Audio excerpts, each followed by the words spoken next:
Welcome to the Strain Podcast, a Southgate Media Group production where we talk all about Guillermo del Toro's horror fantasy series, The Strain. We are currently covering the series' 4th season on FX. I'm your host, Blair Knight Graves, executive producer and host of Professional Geek Podcast, and with me today is Kyle Tremblay, my co-host. You can find us on Twitter at Blair Loves TV and at Kyle Loves TV. You can also follow this podcast Twitter handle at The Strain Pod. Hey Kyle, how you doing today? Blair, we are back after missing a week there. Yes.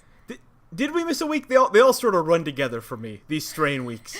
You could say that we missed a week. You could say that we just had so much Game of Thrones to take in that it's... Yeah, right.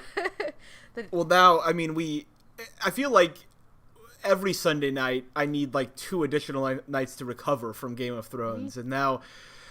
we needed a solid 4 nights to recover from last week's Game of Thrones. Yes. So we are just now sort of getting back into the swing of living outside of Westeros. Yes, it's true. But we are here to talk about Philadelphia and I think New York. I think that. Are we? I've lost complete. The sense of geography of this season lasted for me for about half an episode. Yeah. And now we are just sort of in general Strain land, the fictional version of the vampire town that this show takes place. I like it. I approve. Today, Kyle, you and I are going to be talking about 2 episodes. Mm-hmm. We'll be discussing Season 4, Episode 3, titled One Shot, which is written by the long-term writing duo David Weddle and Bradley Thompson. They have been writing for the show since its start. And Season 4, Episode 4, titled New Horizons, which was written by newcomer Mikey Fisher, somebody who's new to Season 4 of The Strain in the writing Mickey staff. Fisher? Or Mikey or Mickey? Mickey, I'm so sorry. Well, okay. It's spelled Mickey. Could be Mikey, but yeah, Mickey Fisher. Sure. Yes, Mickey Fisher. So. I will say, I think the 4th episode was the season's best episode to date. I am so glad. I agree with that, too. Yes, I think I think our new writer friend here, not friend, we've never met him and we don't know how to say his name. I think he has done a very good job in his first episode, and I want to give him a lot of credit for that because to that point the season had been I would describe it as a funeral march. Yes. A slow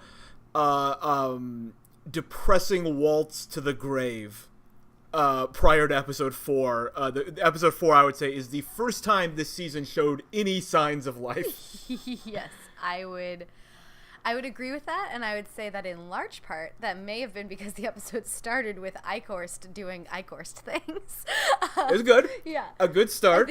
Are we just agreeing to skip episode 3? Well, we could just recap that it was... We're going to double back to it? Yeah, yeah. Okay, hold on. You said recap. Okay, my recap for episode 3. A lot of Zach. Done. Episode 4. Yes. Too much Zach in episode 3. I mean, I had a couple things I would talk about because I really I liked the Quinlan stuff, but yeah, if we're we'll get to it. Yeah. But we can't get off on the Zach tangent this early. No, we can't. Sorry, the fact everybody. that Zach has a romance is really okay. Let's start with episode 4 because that's a much happier subject, and our podcast has been as depressing as the show has been this season. It's true. So yeah. Yeah, no, episode 4, New Horizons by Mickey Fisher was, I agree, the best episode of the season thus far, and I was surprised to feel that way because it went back to the little baby sex slave arena that I was not excited to return to. No. But I thought, I didn't think that was good, by the way. I want to be clear. I'm not happy with those scenes. You're not happy with those scenes? Oh, those are the scenes that I was happy with. That's interesting. Oh, interesting. Very interesting. I am more, I should say, I am, in the context, I'm not unhappy with them. It's just like, in general, I couldn't care less about Dutch. Like, I just don't care about that character. The show has treated her too unkindly for me to like be invested in her, and so that whole story with like Desai and all these like tertiary characters, like I'm just not in on that story. But I'll say, like, it's not like the material was bad for what it was. I just think what it was is a kind of dumb side story that I really don't need. And I totally, I'm in the same area. I agree. As we said before, like, this was not something that the strain needed to address, and we are continuing to find ways to punish Dutch for her sexuality and just generally be really gross about women. Sure. So, with all of that having been said in our last coverage, they actually, the thing that I was surprised about it in this and that I really liked was that in the last episode, we talked about the inhumane aspect of it, and we got that gross situation with Dutch where we had to be in the hospital room with her while they're trying to inject her with seed to get her pregnant and all that stuff. Like, all of that is incredibly unpleasant. As was this episode where a C-section is performed on a woman where she doesn't get to find her baby or see her baby. But I liked that this episode seemed to very much take care of the humans and make us feel so much for the women that were in there, because I think previously we felt a lot just for Dutch, and we were like, well, this is a bad situation. But this episode was very much about, like, how inhumane it is, and obviously it's inhumane, but, like, on a very, very personal level, and they let us get to know these tertiary characters that actually ended up, like, offering some deeper meaning and some deeper understanding of what the people are going through in these camps. You're absolutely right. That's a terrific point. And I will say, to sort of parse it, the overall theme the show is advancing, which appears to be that the Strigoi are bad, is dumb and unnecessary. We know the Strigoi are bad. There's no point in these scenes existing because it's trying to advance a theme that we've accepted from the get-go. Like, there's no like great, like, thematic work being done here. It's literally just like, Strigoi are bad, here's how bad they are. But I think what you pointed out, which I totally agree with, and I think is why these scenes were not as, I mean, they weren't really offensive. Like, I didn't find them offensive because the characters were portrayed sympathetically.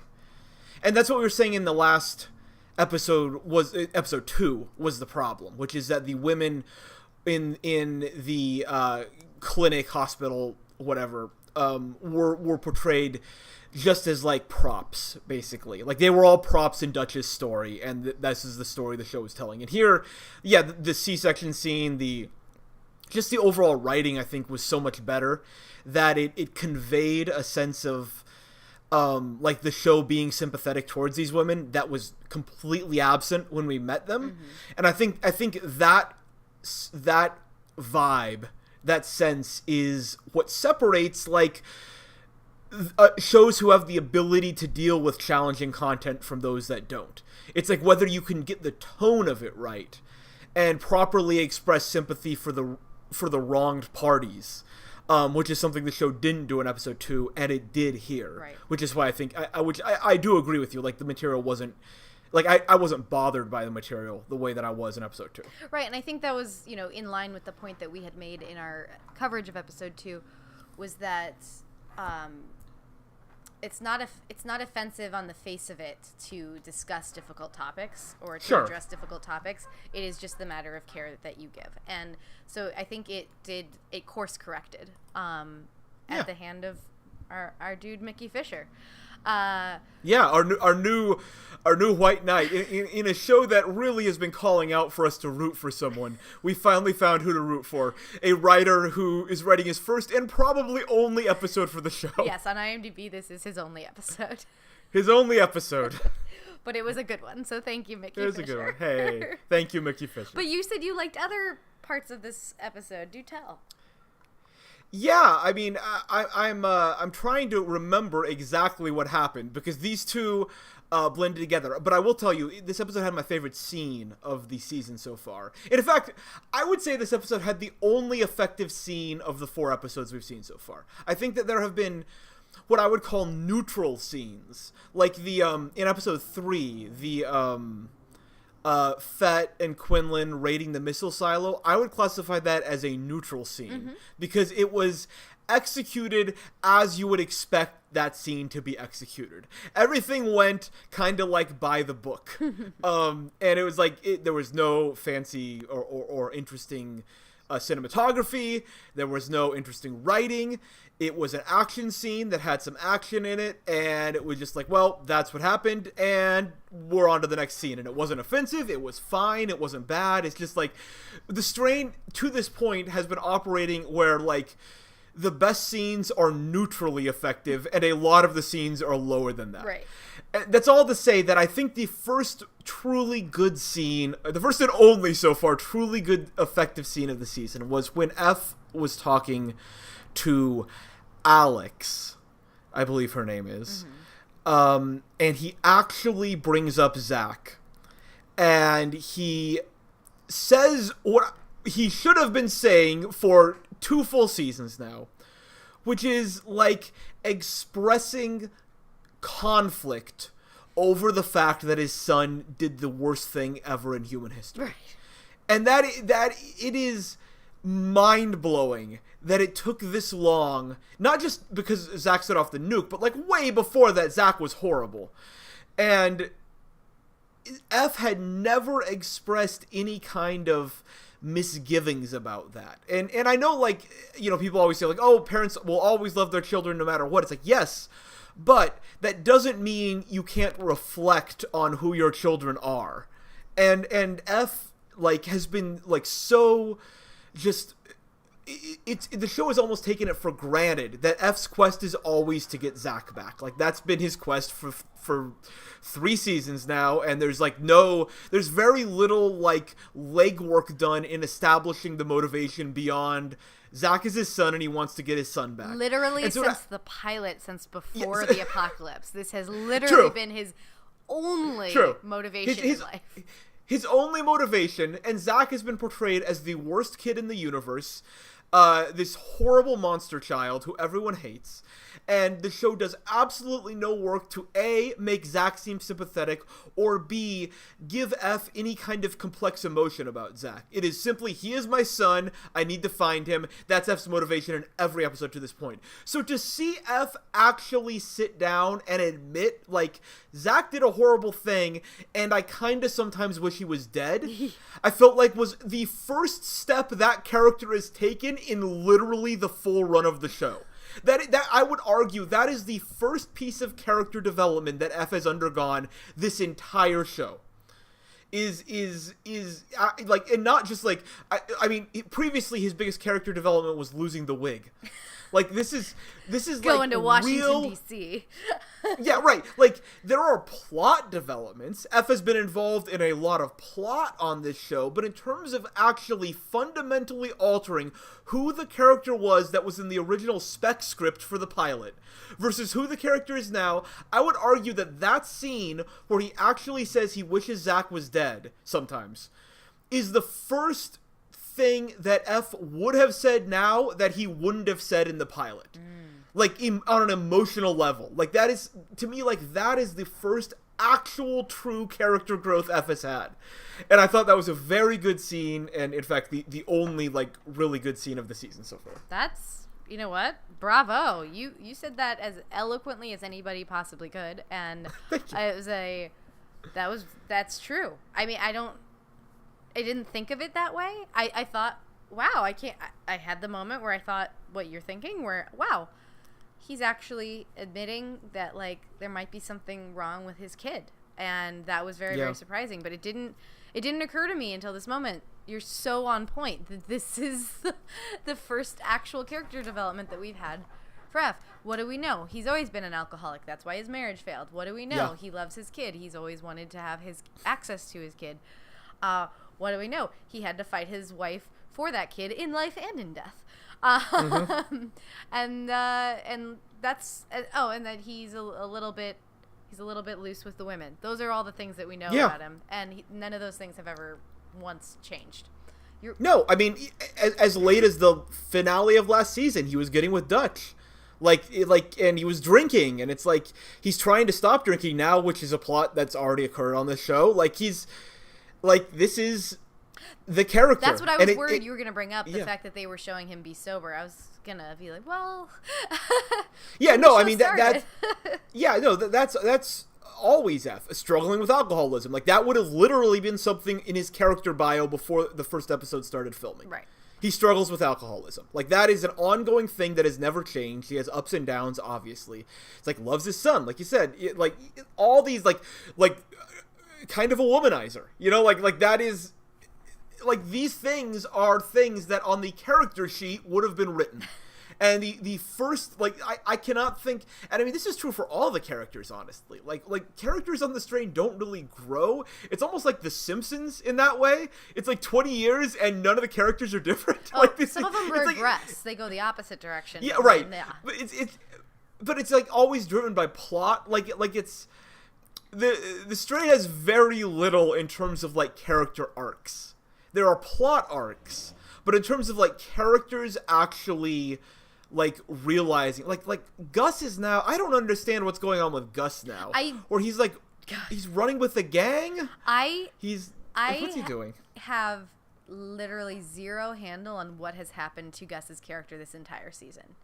Like, yeah, right? Like, when we talked about it last week, or last 2 weeks ago. Last episode, when we talked about it in the last episode, and when we saw it here, I feel like I don't digest any of it. I know he's in now this week he was in a house, and he patted somebody on the chest things. And he told them good job, and that's what I know happened with Gus this week. Like, that's I don't think it's necessarily like the lack of Angel, but a lack of a second supporting character for him is just making everything as forgettable as possible with that character in a way that's really sad, because he's a really good performer, and although they treat him, you know, as we've discussed, like, you know, like a terrible bad guy stereotype, he's one of the ones that you really enjoy when he's written well, but he's just he's been given nothing this entire season. This I think is an example of the weirdest decision the show made, and we like to talk macro on this podcast because we're not like a recap every event of the episode kind of podcast. So I want to hear your thoughts in general on the decision this season made, which was not a given based on the end of last season. This was a clear choice to split the characters up to the extent that they have, that all of our characters are in different places, and we're just kind of bouncing between plot lines that have no connection whatsoever at the moment. What's up with that? Like, what do you think about that? I mean, I think that's the reason that Gus is so forgettable, because it seems to have no apparent effect on anything happening elsewhere in the world. We're just seeing like a slice of life in the new world order of each character, and I've seen other shows do this before, and I think that usually when this happens, when you separate your principal characters, it gets boring and difficult to follow. And another vampire show would be True Blood, which I keep bringing up. But like, True Blood was one of those shows that got really bad because none of the characters that we cared about were talking to each other anymore. They all had their own little thing that they were doing. It was like, we're going to go off into this fandom now, and then we're going to go off into this fandom. And I don't know that the strain is employing that strategy in the same way, because I think with True Blood it was specifically like, oh, there's these groups that like these characters, so let's give them fan service. But it's something that I think frequently happens in science fiction and fantasy genres. I mean, it's happening in Game of Thrones right now too, even though Game of Thrones somehow manages to keep it interesting, where it just seems like a natural progression to separate all of your principles and keep them and not have them together. So with the strain, however, it's completely ineffective, because and it comes up in F's monologue with Alex anyway, that when he says, like, you know, I know what it's like to fight with a crew, I know what it's like to have a team, all that stuff. And I think like the idea is for us all to be rooting for them to come together so we can watch them save the world or something. But instead it's just like there's all these disparate parties, and we are sort of like being dragged along with them, you know? Like, yeah. like well, they don't even talk about each other. Yeah, that's the thing. Like, this is the first time they've brought each other up. Was that F said, "I know what it's like to have a crew," basically. Right. And it's like the first sense 3.5 episodes in. It's like the first time any of our main characters has acknowledged the existence of any other main character. Very strange. With the exception of like Fett and Quinlan being together, and yeah, I mean they're paired off together. And there was a flashback of Satrakian and Dutch, but that's as far as we've gotten. Everybody's with somebody new. Yeah, I mean, like as far as Gus goes, I like the Cream character. I think he mainly because he's played by Marlo Stanfield from The Wire. Yes, I knew that you were gonna bring. I was like, this is gonna come up, yay! Right, and I mean, calling him a character is probably a little generous. They don't have anything for him. Like he's, as far as I can tell, Gus is involved in some kind of like smuggling operation that Cream is running, and Gus is like working under him. It's like, wow, I guess they're going to tie it into the main story at some point in the last 6 episodes the show ever does. They're continuing to make everything he does sketchy, though. Like, of course. It's not resistance stuff the way that F is doing it, or escape stuff like Dutch is doing, or just like, find food and try to hit back like Fett is doing. Like, it's just like, oh, this is the sketchy character, so even in a world where every human should be working together, no, he's just going to continue doing the sketchy stuff with the sketchy Cream. Thematically, you saying that, like, thematically, I can kind of see the vague outline of what maybe they were, like, big picture, all 4 seasons trying to do, which is that F started as an alcoholic womanizer, terrible husband, bad father, and he ends in a place where he has no wife, he has no child. He ends up just sort of helping people and swearing off alcohol. And finally being a doctor.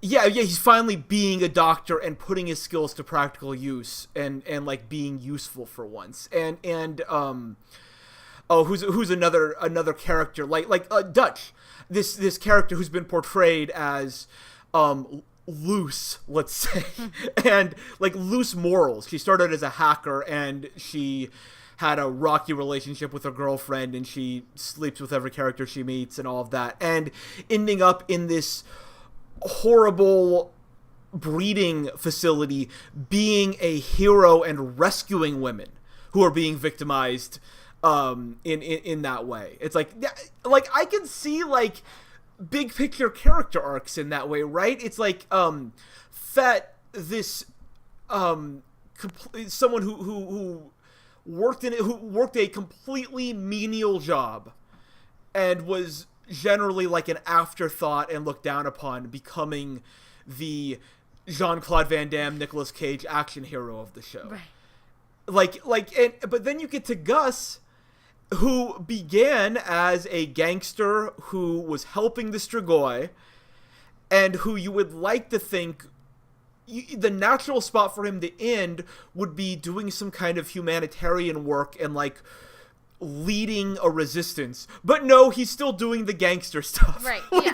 Right? Like thematically, you could kind of see it where all of our characters started as bad people and ended sort of atoning for those sins, and then their atoned versions come together and fight off the Strigoi threat. Like that, okay, like that's a structure. I get that. Why isn't Gus on this train? Well, and also, I think you gave Dutch a little too much credit.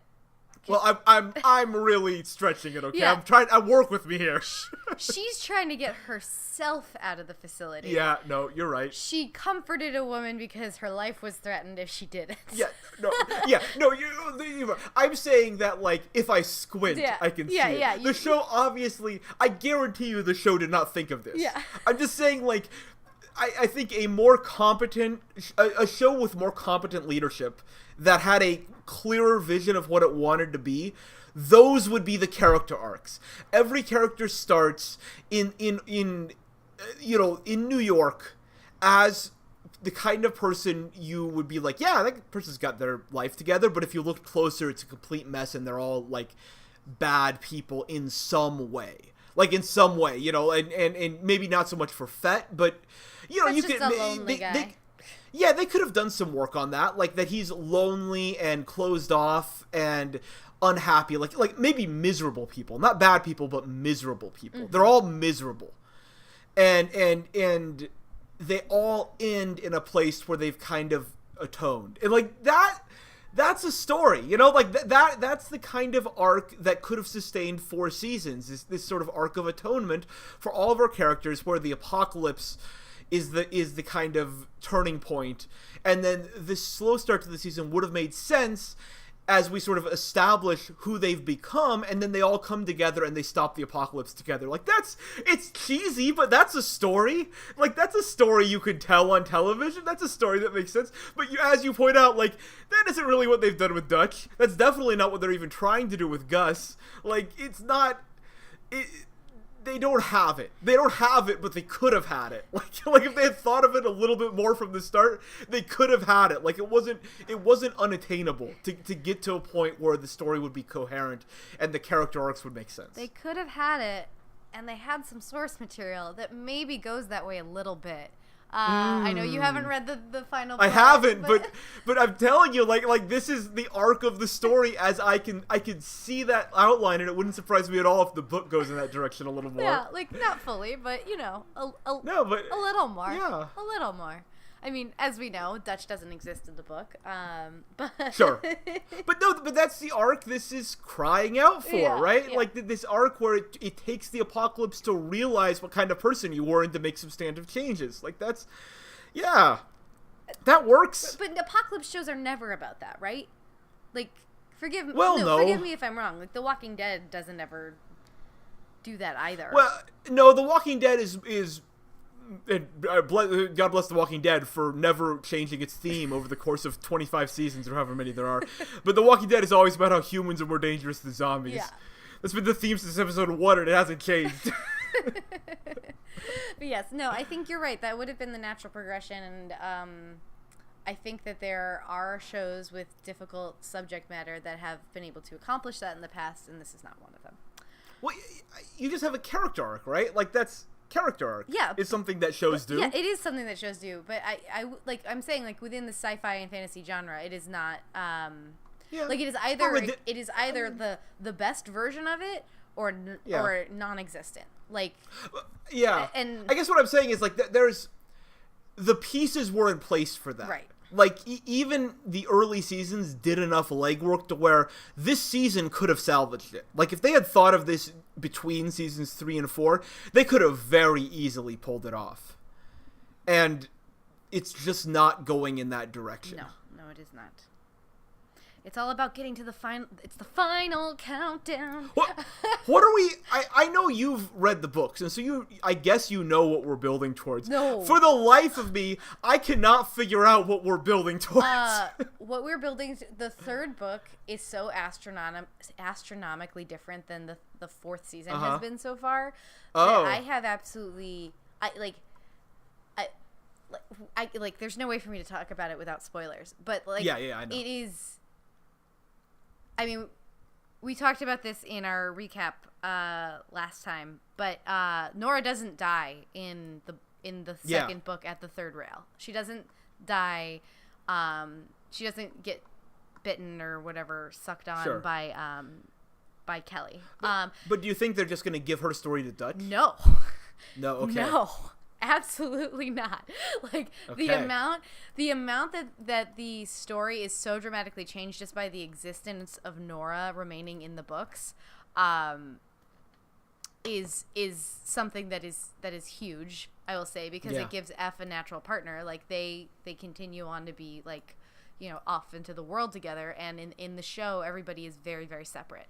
In the books, Gus does come back to Cream, I will say that much, but, like, it's closer to what you said than what is happening right now. So that doesn't surprise me. Yeah, because Cream is actually, like, a delightful character in the books, and he is. Oh, Cream is great in the books. Yeah, and in the TV show, he's got a great performer, but there's not a lot to perform. They give a one line an episode. Yeah, not a lot. So anyway, Ugh. I don't want to harp on the books right now, but I will say, like, there are some, I mean, as you know, also, like, we talked about this also in the book, it is not Zach who makes the world that happen to the world. Like, yeah. In the book, Zach is just like he's in the fallout with all of them. He doesn't cause it. Like, that's a big choice that the show decided to go with, making Zach that bad of a person. Like, that's a huge creative decision that is very hard to back out of, which maybe is a natural transition to us talking about how much we disliked Zach and his love story. But it's time for Zach chat. But it's really, really, really, really, really hard to feel any sympathy for Zach wanting to give some food to this pretty girl, or like he's like in this cage that he doesn't understand why they don't hurt him. Like, it's so... There's absolutely no impetus for us as an audience to feel any sympathy towards Zach whatsoever, or to believe that he doesn't understand why everything that's happening to him is happening to him. Like, yes. Like, it's... I've been... What is he now? 14? I've been 14. Yeah. I would get that. He's portrayed as smarter than I was at 14 with how, like... Mm-hmm. How technically savvy he is, and he seems actually kind of, despite having mommy issues, like, pretty emotionally savvy. Like, I don't understand at all why this is something we're supposed to care about in this world. I just don't understand. It would be impossible to do a worse job than they've done with Zach. You could offer a $1 million prize to writers to write a worse character than Zach, and no one would claim that prize. Like, they have done it. It is a monumental accomplishment to be presumably trying to do a good job, and to have done the worst possible job. Like, not a bad job. That's not strong enough for what the show has done with Zach and continues to do every time he's on screen. It's unfathomable how bad they have done with Zach, and how fundamentally they misunderstand who that character is and how the audience feels about him. It is the single most perplexing thing about the show. Is why they think we would care that Zach has a love interest. And by the way, this is not the first time this has happened. They did this with Palmer in season 2, the whole Coco story. Mm-hmm. This is that all over again, where they have a character who the show has, through plot element after plot element, has taught the audience to hate. Like, you hate Palmer, you hate Zach, because of these 20 bullet point items that happened on the show. It doesn't... If you are a neutral viewer watching the show, you hated Palmer in season 2, you hate Zach in season 4. For good reason. There is no other way to feel about those characters. It is one-dimensional. You hate these characters because of what they have done. You cannot feel sympathy towards Zach. You cannot feel sympathy towards Palmer. And yet the show has, in both cases, created what appears to be a straightforward love story for them, in which they are supposedly sympathetic, in that we are supposed to be feeling bad for them, that because they're such unique troubled men, or boys in the case of Zach, they just... Oh, we gotta feel bad for their romantic foibles. Like, oh, Palmer doesn't know how to talk to a woman he's 40 years older than, and has no business flirting with. And, oh, Zach, oh, she's suspicious of him. Oh, we gotta feel like, what are you doing? Why would anyone feel like that? Like, what do you think our relationship is to these characters? And the fact that the show has done this twice now, where they picked the worst character on the show, who every member of the audience hates the most, and is doing like a straightforward romance story about them, is like representative of why this is such a dumb, bad show. It's rewarding them for bad behavior, where they punish Dutch, they reward the boys. Yes, correct. Correct. It's part of what we talked about. It's ingrained into the show's DNA. Men get chance after chance after chance. If you're a woman, you get punished for doing one bad thing. Mm-hmm. That's the show. That is fundamentally what the show is. And if you are a black man showing up to help F, you're going to die in your... You are dead. Yeah. You are dead within 3 episodes of meeting him. Don't even... Yeah, don't get any designs on living through a season. No. Oh, God. It's... Yeah. How... That's if I could ask the creators one question, it would be along the lines of, what are you doing with Zach? Like, what is it you think you're doing?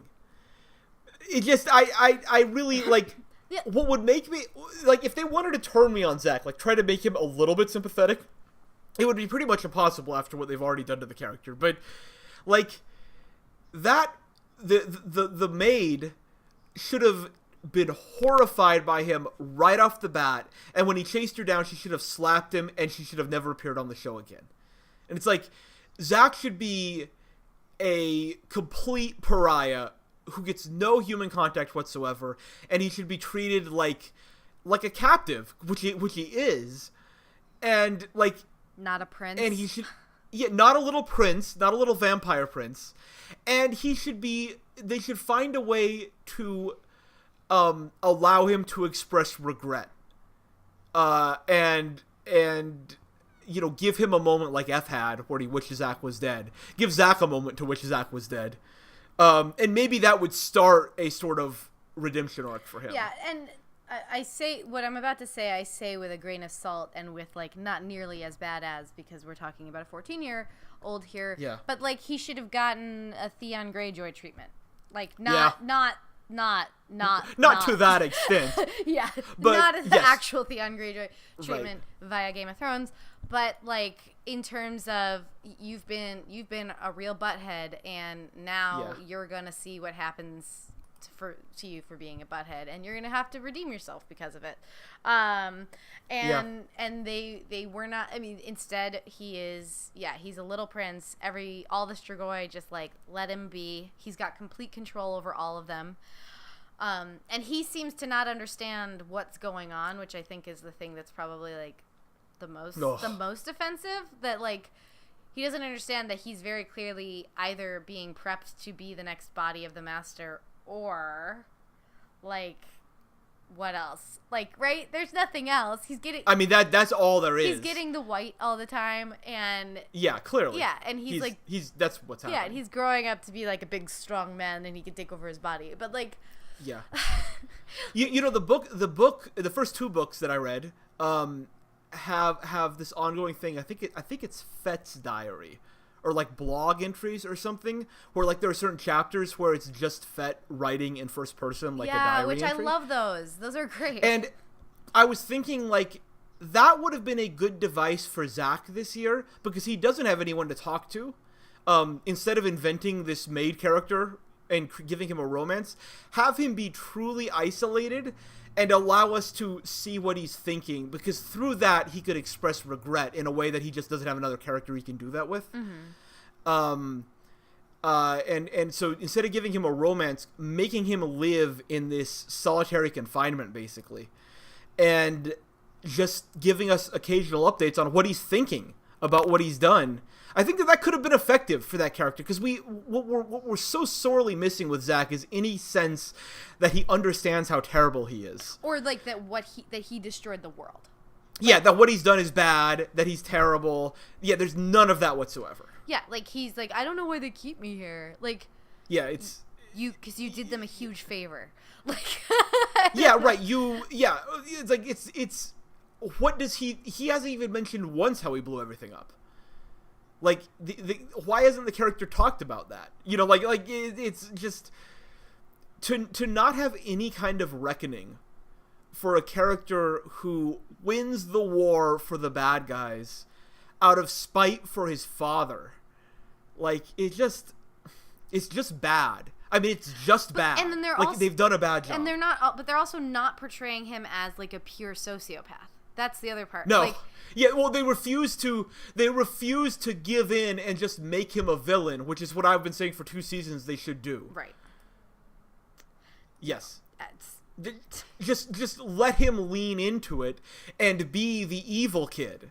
Like, that's a choice. Yeah. That's an interesting choice. And that's the thing, again, trying not to go too far into the books, but, like, with the killing tiger scene where he shoots the tiger, that's supposed to be a moment where you realize that he's this little brat. Like, that he... Yeah. That's supposed to be revelatory for the audience, that if you weren't sure if he's bad...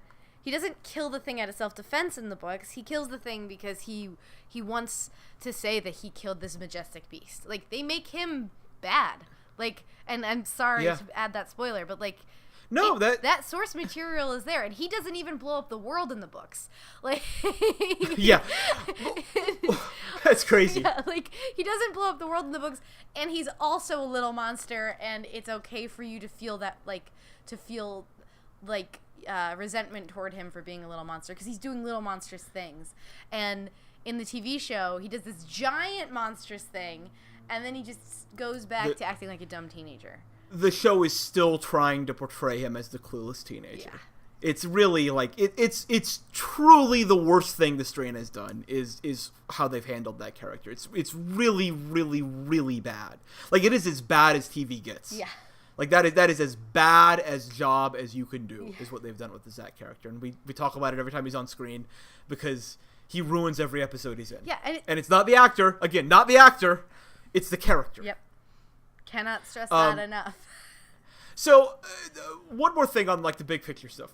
I think there was a line, now it was 2 weeks ago, so I might be misremembering. I think there was a line in episode 3 where they confirmed that the whole world is blown up, right? Where the whole world's in nuclear, the whole world, effect. So the Master is presumably controlling the whole world at this point. Yes. Which is crazy, because the show skipped that and instead informed us of the takeover of the world in one line of throwaway dialogue. Like, it's a series about the Strigoi taking over the world, and the entire takeover of the world occurred in one throwaway dialogue. Yep. It's true. Woo! Wait, that's a good one. Yeah, weren't we? That's what we were speculating about, was whether or not, like, the fallout had only happened in major cities. Yeah, because we genuinely didn't know, because the show didn't see the need to address it. They couldn't even spring for the traditional, like, Abe voiceover where he catches everyone up on where the world is. Where's Abe's voiceover? Yeah, the Abe voiceover was, like, the one reliably good scene every season. Because it's like, oh, this is what the world's doing. Nope.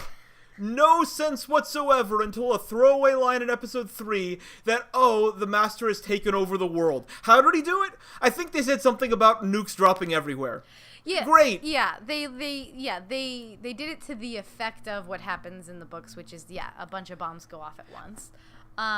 Okay. But it's not, eloquently said or overtly said. It's a lot of context clues.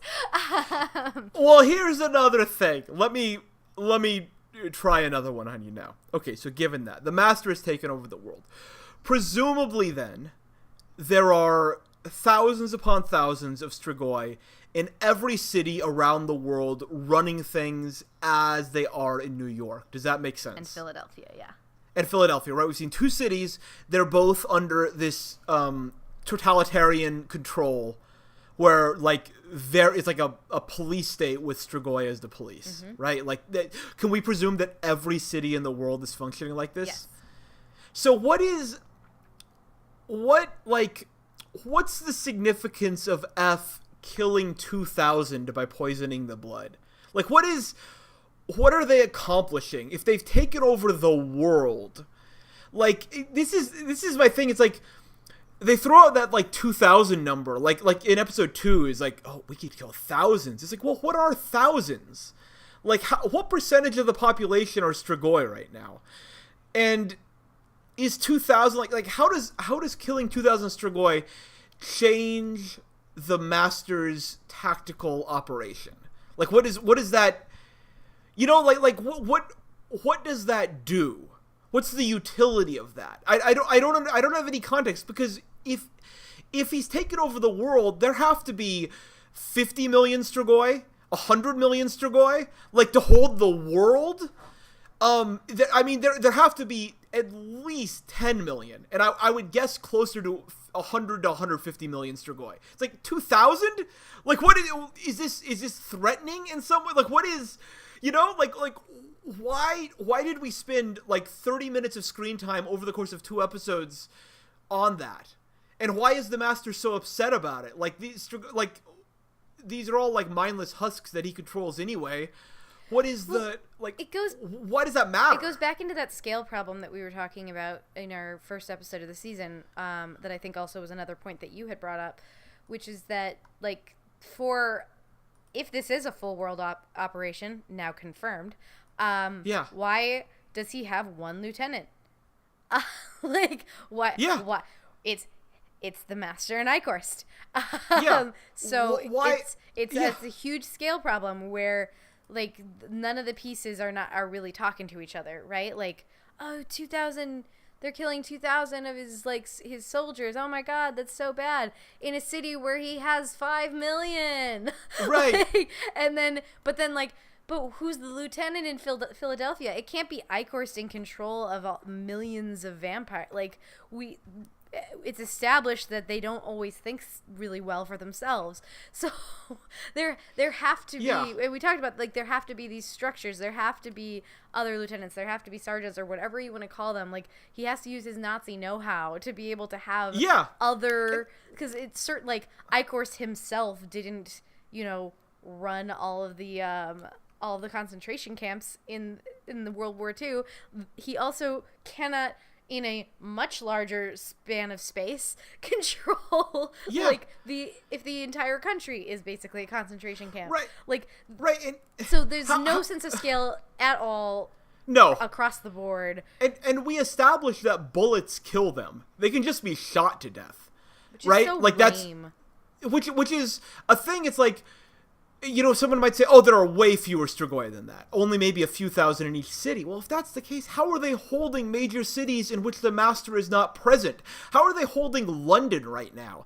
We've never met any Strigoi in London. Presumably, the city is being held by just underlings, by randos right now. A random unnamed Strigoi, no lieutenants, no nothing, all sort of controlled through the Master centrally in New York.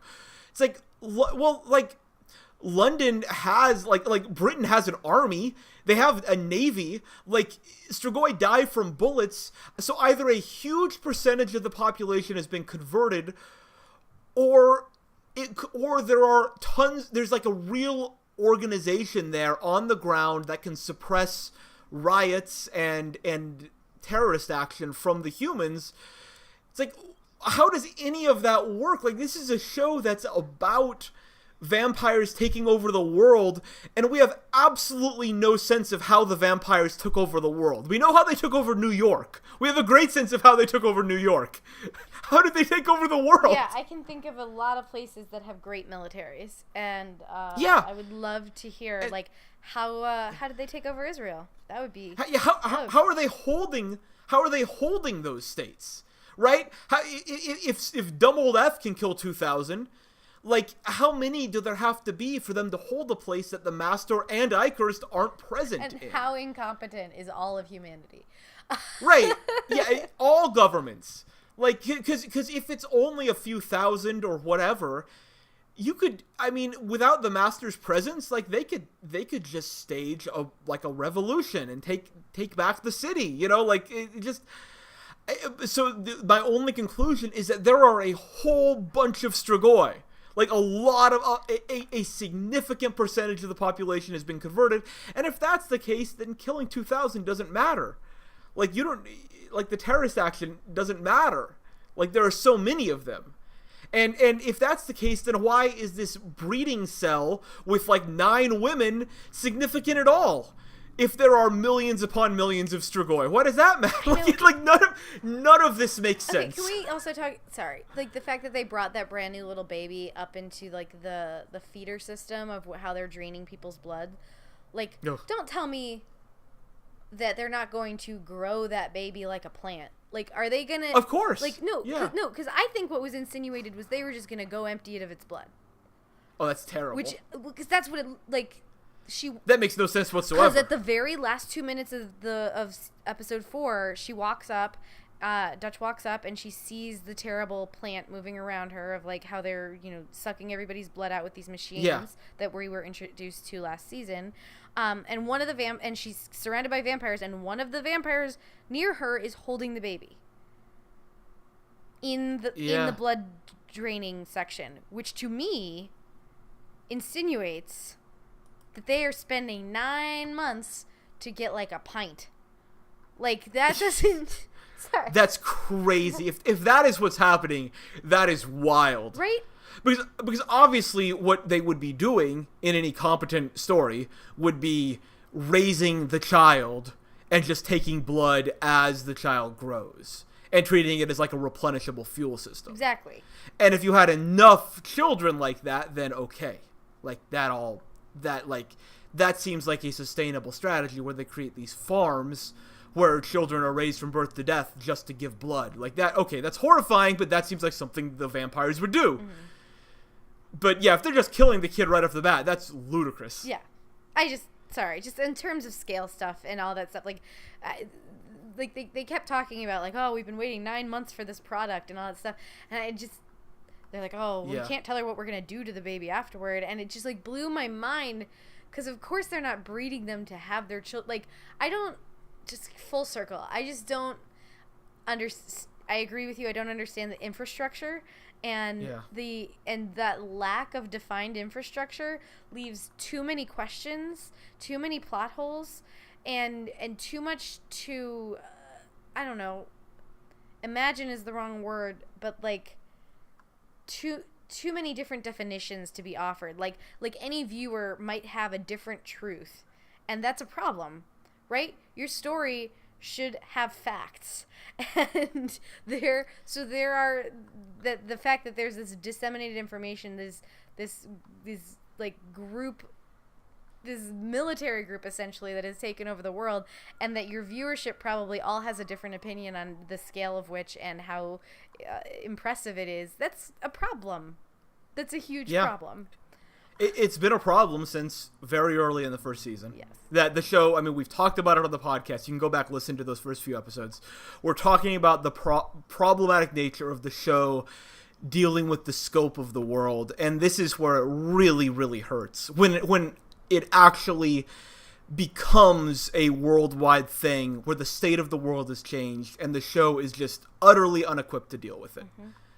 And that's, that this is what happens when you do a bad job for 3 seasons and then in the 4th season comes time to harvest and all the crops are bad. It's like that's like all the groundwork they've laid for this story has been bad, and now this story is bad because they did a bad job of setting it up. Yep. And that's that's what happens. That's that is what happens, and it's a I guess a cautionary tale in that regard where it's not something that goes away, that when you make mistakes early on and never fix them, that's what's happening to this season. It's been seriously hurt by that. And it's always a bummer just to realize like how bad this got. Yeah, I know. We were so excited when we started this podcast, and we were so hopeful. Yeah. Our eyes were large, and we had nothing but the world ahead of us, and now we were so optimistic. Not too long ago, I listened to our first episode again. We were so positive. We were bright-eyed and bushy-tailed. Yeah. Oh. We were real optimistic. Now it's beating us down. This, by the way, again, 4th episode was pretty good. Like, as far as Strain episodes go, the 4th episode was pretty good. At this juncture, yeah. Clearly the best of the season so far. Did more things right than any previous episode of the season has. Has what is, by my estimation, the only effective scene of the season so far. Like, we're coming off a good episode, and yet the overall storytelling is so broken that, like, you can't help but, like, just you can't forget about it, right? It's a great, like, a good moment with F and Alex talking. But you can't forget about the fact that the story the show is telling is broken on every level. Yeah. And it's like inescapable. It's unfortunate, but I'm glad that we get to dissect it every week, and we are so glad to everybody that you are still tuning in and listening to us complain. Yeah. At least we put the positivity up front this time. We did. We stayed positive for a good 15 minutes, which is the first 15 minutes of this season that we've been positive. I am so proud of us, Kyle. Yeah, we're getting there. Oh, man. Well, I am excited to see as the show goes on. I would like to apologize to our audience because in previous episodes, I was saying that this season only had 7 episodes. It has 10. We will go past the final episode of Game of Thrones. Finally, Sunday nights could be all about the strain. Yeah, I might even try to live tweet on the handle for the last 3 episodes. Oh, we'll see. There we go. We'll see. That would be really fun. I miss live tweeting with all of you, but I gotta get my Thrones. But no, we have 3 more episodes, which is exciting than previously had thought. And I'm glad we're seeing it through. I say this in every episode, but we started this and we're ending it. Yep, we are committed till the end. Now we might miss an episode here and there. Yes. We're not crazy. Or sometimes it just gets too depressing. Yes, it's a hard conversation to have, but we will have. I'm gonna force Kyle to have our book retrospective at the end too. So that will probably be a very long episode. We'll schedule it for an afternoon. I'll have some tea, and we will. Yeah. We'll hash out what went wrong. But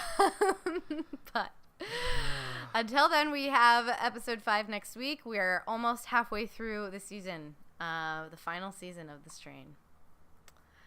Yeah. We are. You sound so dejected.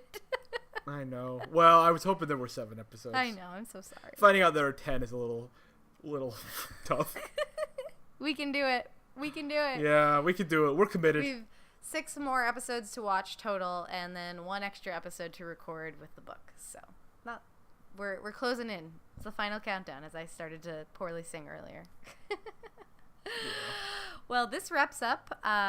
This wraps up the 42nd episode of the Strain podcast. We almost have enough episodes to syndicate, Kyle. Oh my gosh. Yeah.